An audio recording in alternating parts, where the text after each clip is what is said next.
Isra 628. Kalau nanti maghrib ini makin lambat, makin cepat, 6.15 sudah mulai sholat sunat Isra. 6.28 kita break, sholat sunat Isra 2 rakaat. Setelah itu baru kita buka tanya jawab, kertas-kertas yang sudah dikirim melalui Ustadz. Udah ada dikirim Ustadz dari kertas ini. Nanti kita jawab, kita bahas insyaallah. Kita lanjutkan hadis 276. Wa an Ibni Mas'udin, dari Ibnu Mas'ud. Siapa namanya? Ibnu anak Mas'ud, Pak Mas'ud. Ibnu Mas'ud, anak Mas'ud. Pas saya tanya, siapa namanya? Mas'ud ayahnya. Bukan nama dia Ibnu Mas'ud. Siapa namamu? Nama saya Ibnu Mas'ud. Ibnu anak Mas'ud ayah toh. Ibnu Mas'ud, anak Mas'ud, bukan nama dia Ibnu Mas'ud. Nama dia Abdullah, bukan Ibnu Mas'ud. Ada Ibnu Mas'ud, namanya Abdullah bin Mas'ud radhiyallahu anhu. Qala, dia berkata, dakhalan Nabi sallallahu alaihi wasallam ala Bilal. Nabi masuk berjumpa sama Bilal. Bilal itu nama orang, bukan tukang azan. Namanya Bilal bin Rabah. Berjumpalah sama Bilal. Wa indahu sukratun. Ini Bilal, di sampingnya ada setumpuk kurma. Kurma yang bertumpuk-tumpuk itu bahasa Arabnya sukra. Faqala, Nabi bertanya, ma hadza ya Bilal? Apa ini Bilal? Kurma bertumpuk ini apa? Qala, kata Bilal, u'iddu dzalika. Kutumpuk kurma ini, kutumpuk li adyafik, untuk menjamu tamu-tamu orang yang datang. Qala, Nabi berkata, ama takhsha ayyakuna laka dukhanun fi nari jahannam? Apakah engkau tidak khawatir wahai Bilal, kurma yang kau tumpuk ini nanti menjadi asap api neraka? Loh, kenapa tak boleh menumpuk kurma? Kenapa Nabi mengatakan tumpukan kurma ini nanti jadi asap api neraka? Kenapa tak boleh? Apa kata Nabi? Amfik ya Bilal, jangan menyimpan, tapi amfik, sedekahkan. Kalau menyimpan untuk makanan, karena bapak wajib menyimpan untuk nafkah anak istri. Tapi kalau menyimpan lebih daripada keperluan, maka kata Nabi, dia hanya akan menjadi asapnya api neraka. Wala takhsha, jangan takut, jangan khawatir, jangan cemas, min zil arsy, dari Allah pemilik arsy. Makhluk yang paling besar namanya arsy. Allah menciptakan arsy. Arsy secara bahasa artinya singgasana. Allah menciptakan arsy bukan karena dia mau duduk di atas arsy. Allah tidak berhajat kepada arsy. Allah tidak perlu kepada arsy. Allah menciptakan arsy litakzim, untuk mengagungkan, memuliakan diri. Sehingga manusia berkata, Masya Allah, Subhanallah, Tabarakallah. Begitu hebatnya Allah. Allah sudah ada sebelum arsy itu ada. Arsy itu datang baru belakangan diciptakan Allah. Dan Allah tidak berubah. Sebelumnya tak ada arsy. Begitu ada arsy, pindah dia, duduk dia di atas arsy. Bertentangan dengan sifat 20, mukhalafatuhu lil hadis. Allah tak berubah. Jadi Allah menciptakan arsy adalah untuk menunjukkan keagungan dan kemuliaannya. Maka kata Nabi SAW, la takhsha, jangan kau khawatir, min zil arsy. Allah Ta'ala maha kuasa untuk memberi engkau rezeki iklalan. Jangan engkau sedikit-sedikit makan lalu kau tumpuk, kau simpan-simpan karena khawatir. Maka banyaklah bersedekah-sedekah, karena hari ini ada rezekimu, besok pun juga ada rezekimu. Tak ada yang sulit bagi Allah Subhanahu wa Ta'ala. Makanya ada orang kadang hari raya kurban tahun lalu masih ada dagingnya sekarang di kulkas. Tak bisa ditutup kulkas, menyimpak kaki kambing. Tak ada hal bagi habis makan. Kenapa? Karena Allah Maha Kasih Maha Sayang. Allahumma innaka afuwun karim. Karim artinya dermawan. Allah Maha dermawan. Manusia dermawan, hartanya banyak, tapi Allah Subhanahu wa taala tak dapat dihitung. Maka ini menunjukkan bahwa tidak boleh menumpuk menyimpan disebabkan karena bakhil dan pelit. Hadis ini sahih atau tidak Pak Ustaz? Rawahul Bazzar, diriwayatkan oleh Imam Al-Bazzar bi isnadin hasan, sanadnya hasan. Berapa level hadis itu Pak Ustaz? Yang paling tinggi sahih, di bawah sahih hasan, di bawah hasan dhaif, di bawah dhaif tak ada. Sahih, di bawah sahih hasan, di bawah hasan dhaif. Dhaif itu hadis lemah. Datang nanti Ustaz ke ceramah Ramadan, Bapak Ibu, puasa Ramadan ini awaluhu rahmah, 10 yang pertama rahmat, awsatuhu maghfirah, 10 pertengahan maghfirah ampunan, akhiruhu itqun minan nar, 10 yang terakhir itqun minan nar, selamat dari neraka. Itu hadis dhaif. Allahumma laka sumtu wa bika amantu, hadis dhaif.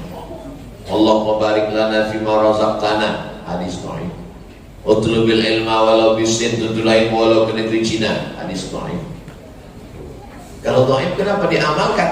Kata Imam Nawawi, ajma'al ulama ala jawazil amal bil hadis dhaif. Sepakat ulama boleh beramal dengan hadis, boleh mengamalkan hadis dhaif. Datanglah Ustaz, ingin datang ke rumah ini ceramah, belum sempat lagi makan kolak tuh habis semangkuk karena rumahnya di Panam. Jadwal dapat di Masjid Al-Ihsan Rombay, baru aja membuka langsung lah berangkat kemari demi untuk menyampaikan tausiah. Begitu datang tausiah sini, Bapak Ibu jamaah sekalian, bulan Ramadan itu awaluhu rahmah, awsatuhu maghfirah, akhiruhu itqun minan nar. Langsung tegak jamaah, Ustaz itu hadis dhaif. Apa tak naik cacing Ustaz? Rupanya kalau dhaif apa masalahnya? Ada lain. Datanglah orang yang di luar masjid, sedang main gaplik. Apa kata dia? Kenapa orang tuh berkelahi di masjid? Itu gara-gara hadis berkelahi. Untung awak tak ke masjid. Coba kalau aku masjid ikut juga cakap. Padahal hadis dhaif boleh kalau cukup 5 syarat. Syarat yang pertama, bukan masalah akidah. Syarat yang kedua, bukan masalah dalil halal haram. Syarat yang ketiga, tidak ada riwayatnya kadzab, pendusta, pembohong. Syarat yang keempat, masih bernaung di bawah hadis sahih. Syarat yang kelima, fadhail amal, motivasi beramal. 10 pertama rahmat, 10 kedua maghfirah, 10 ketiga itqun minan nar. Apakah cukup 5 syarat tadi? Cukup. Kalau saya ceramah, saya bertanya, Bapak Ibu tak usah cemas, karena setiap saya bertanya itu saya jawab sendiri. Apakah hadis awal rahmat, awsatuhu maghfirah, akhiru itqun minan nar itu cukup 5 syarat? Cukup. Karena dia bukan masalah akidah, bukan masalah halal haram, tidak ada riwayatnya yang kadzab, pendusta, masih bernaung di bawah hadis sahih, dan dia untuk fadhail amal. Ada preman baru tobat, seumur-umur tak pernah dia puasa, Ramadan ini lalu dia puasa, ikut berpuasa di masjid. Allahu Akbar, Allahu Akbar, Allahumma laka sumtu, hadis sahih. Kata dia, aku mabuk 20 tahun tak pernah kau larang. Sekarang aku baca Allah malaka ampun. Allah malaka sumtu itu hadis dhaif. Terus kalau Allah malaka sumtu hadis dhaif, apa lagi doa buka puasa yang kau mau ajarkan? Zahabaz zama'u wa batallatil uruqu wa sabatal ajru. Itu pun dhaif juga, bodoh. Allah malaka sumtu dhaif, zahabaz zama'u dhaif juga. Udah saya tulis itu di buku 37 masalah populer tentang hadis dhaif. Supaya apa?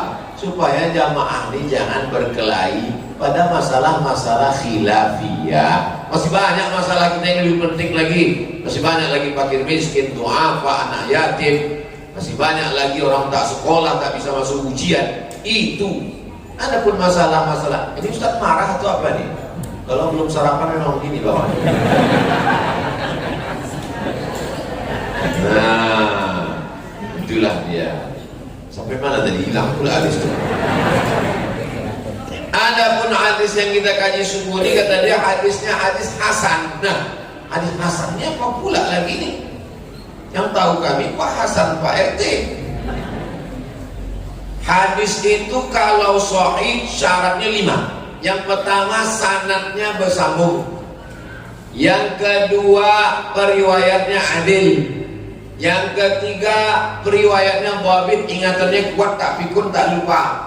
Yang keempat mukhalafat, tidak ada syaz, tak bertentangan riwayatnya dengan periwayat yang lebih terpercaya. Yang kelima tidak ada illat, tak ada cacat yang menyebabkan hadis itu jatuh derajatnya menjadi hadis sahih.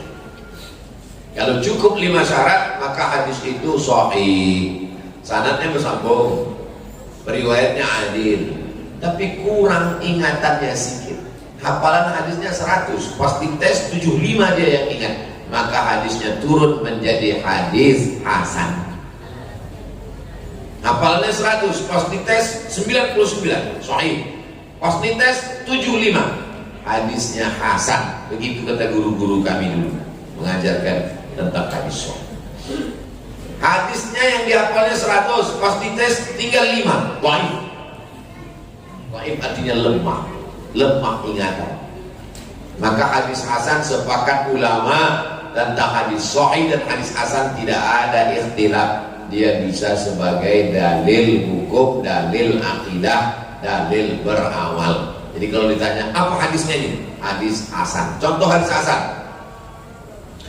Wahai jenazah, kalau datang malaikat munkar nakir berkata kepadamu, man rabbuka, katakanlah Tuhanku Allah. Man nabiyuka, katakanlah nabiku Nabi Muhammad sallallahu alaihi wasallam.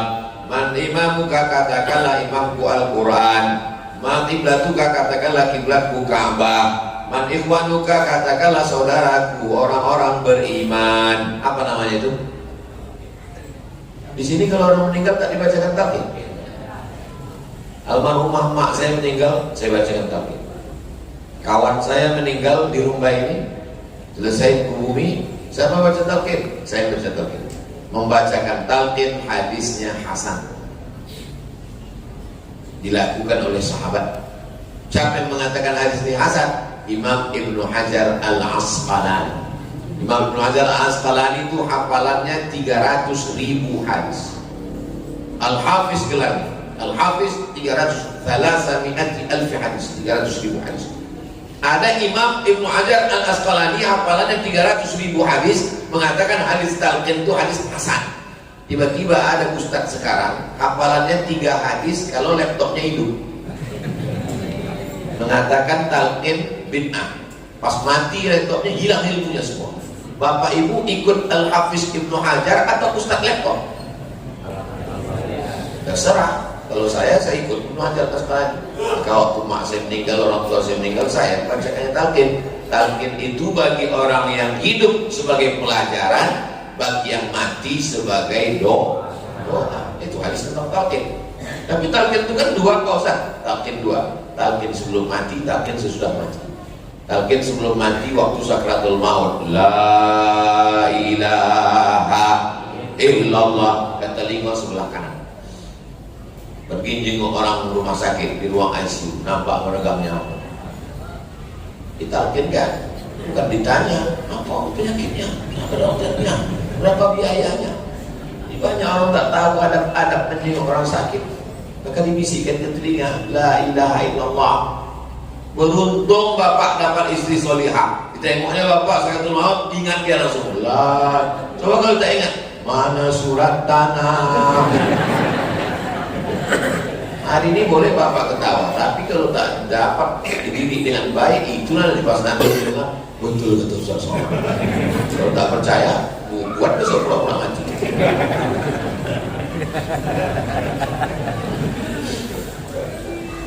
Wa Tabrani, Imam At-Tabrani juga meriwayatkan binahwihi hadis seperti ini. Ada dalam Musnad Al-Bazzar, ada dalam riwayat Imam At-Tabrani. Imam Tabrani ini kitabnya Pak Ustaz 3. Pertama Al-Mu'jam Al-Kabir, yang kedua Mu'jam Al-Awsat, yang ketiga Mu'jam As-Saghir. Imam At-Tabrani 277. Ada lo gambar bos itu. Wa'an Asma nama orang. Biasanya Asma nama perempuan kalau di Arab, di Mesir, di Saudi Arabia, di Maroko. Asma pakai alif. Asma kalau tak pakai alif selesai omong. Asma. Mohon maaf kalau kebetulan ada nama Ibu Asma. An Asma ini anak perempuan Abu Bakar, saudara Sayyidatuna Aisyah. Aisyah dengan Asma adik-beradik tapi lain rumah. Ayahnya satu, Abu Bakar, rumahnya lain. Wa an Asma binti Abi Bakar radhiyallahu anhuma. Kalau laki-laki anhu, kalau laki-laki anhu radhiyallahu anhu, kalau perempuan radhiyallahu anha. Kenapa ini radhiyallahu anhuma? Karena Asma satu lagi ayahnya siapa? Abu Bakar, karena ayahnya juga sahabat. Bapak Ibu kalau saya ceramah, saya bertanya, jangan stres, diam aja, nanti saya jawab sendiri. Kadang ada jamaah ini kalau ditanya, tenang aja, kalau saya tak pernah mempermalukan orang. Ada ustadz ini hobi dia nengok orang tak tahu kan? Ada orang ini, kalau saya enggak. Belum pernah saya mempermalukan orang depan orang banyak. Anak kecil pun tak pernah saya permalukan. Saya ini suara saya lebih kuat. Kata orang saya kasar, tapi perasaan saya halus. Saya tidak mau permalukan orang. Saya disuruh tes, Ustadz, tolong tes anak-anak tahfizkan. Tak mau saya. Karena kalau saya tes, tak lancar dia menghafal. Malu dia depan orang. Saya mempermalukan dia depan orang. Pernah saya tes. Kalaupun saya tes ayat-ayat yang biasa aja. Sambung, qul huwallahu ahad, Allahus samad.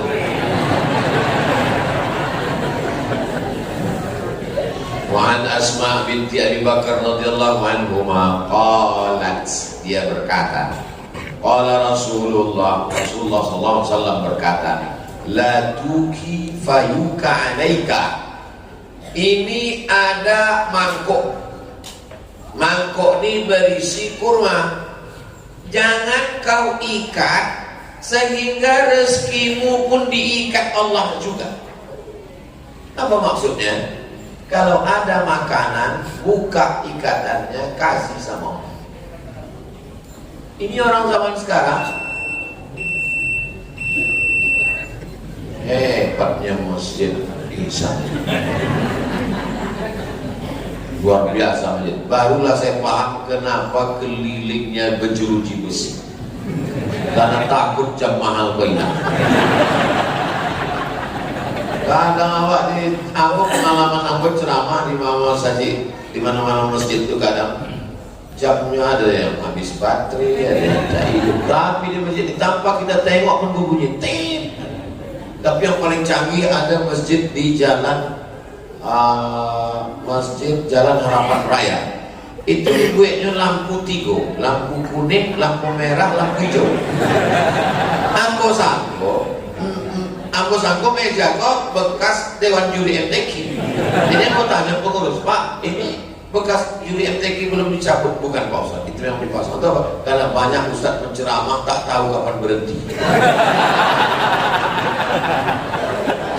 Apa dibuatnya? Asal agak panjang ceramah Ustaz, hidup lampu kuning, ten. Kalau hidup lampu kuning tak lama hidup merah, ten. Jadi bego di bulan puasa perlu juga meja dikasih. Kadang-kadang orang mau sholat tarawihnya tak kira mati berhenti. Namun paham itu berbunyi berarti udah masuk isyraq. Jadi awak sholat sunat isyraq 2 rakaat. Sesudah itu awak akan melanjutkan dengan tanya jawab. Jangan kemana-mana, kita lanjutkan setelah yang satu ini. Assalamualaikum warahmatullahi wabarakatuh.